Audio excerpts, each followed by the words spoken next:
Welcome to VoxFlash, I'm Riddles, and in this video I'll be reviewing the Spartan Prometheus Assault Tank for Warhammer the Horus Heresy. Before we go any further, the Spartan in this video has been pressure fit together. There's a couple of gaps down the side of the top panel as a result, and we'll explain why we've done that in a bit.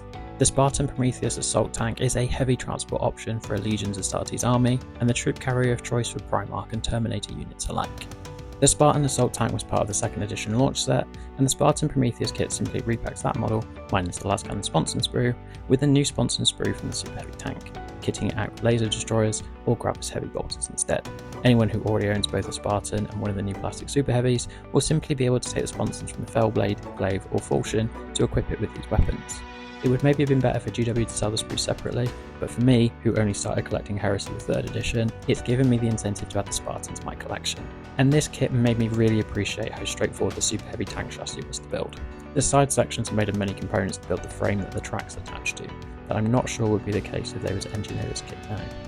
The hull is then made in 2 distinct sections. The front section is made first, with a movable ramp and a fully sculpted interior, and then the rest of the hull is built around it.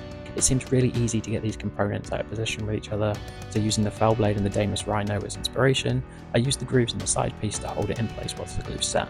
The reason the model in this video is pressure fit together is that I think it's next to impossible to paint the interior section once it's been assembled. The entranceway is so narrow that I'm not convinced that a spray can is going to effectively prime it either. And like the Coronus, the top piece doesn't clip in, so you can't lift it off to gain access to prime it either. The easiest way is going to be to mask the edges and prime the panels before assembly, and once that's done, it can be glued together properly and those gaps sealed. Once built, the model looks chunky, and the dual ramp design is pretty cool. There's a choice of turret mounted weapon where you can pick from heavy bolter, heavy flamer or lascannons, and there's a cupola for a tank commander, spotter or gunner. The kit also includes an array of Loyalist or Traitor decorations, which is a neat touch, and a sheet of transfers for the Imperial Fists, Sons of Horus, Salamanders and Iron Warriors. The Land Raider it's based on is an iconic kit, and I've always liked what they've done with the Spartan, so I'm pleased I've finally got one in my collection for my Terminators to ride around in. What do you think of it? Let me know in the comments, and subscribe to VoxFlash for more Horus Heresy news and reviews coming soon.